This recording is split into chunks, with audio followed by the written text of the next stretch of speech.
today's video is regarding Canon PIXMA TR4527 printer, how to do scanning.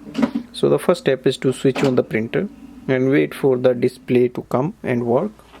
Now first press the menu, and that is the setup menu, and now you can press the setting button, that is the setup mode.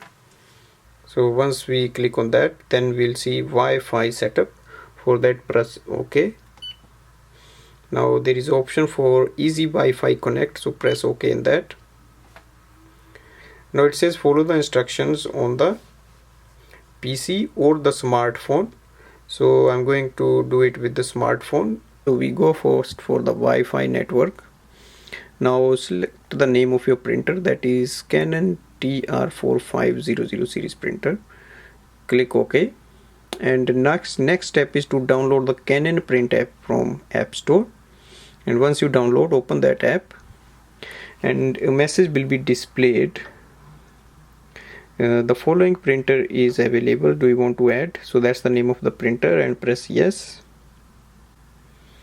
It will take few seconds for the next step. Now it will ask to connect with your home Wi-Fi network, so click on that. Now you have to enter the password of your home Wi-Fi network here. So once you enter the password, click OK.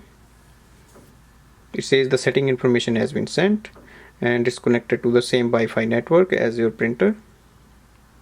Now it's communicating. Easy Wi-Fi connection is set up, so press OK for confirm.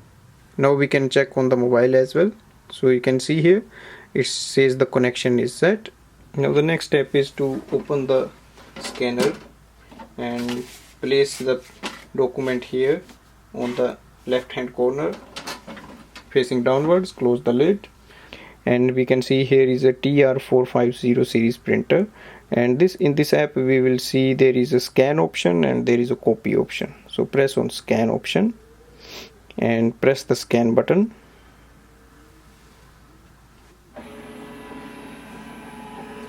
So here we go, we can see the scan has came here.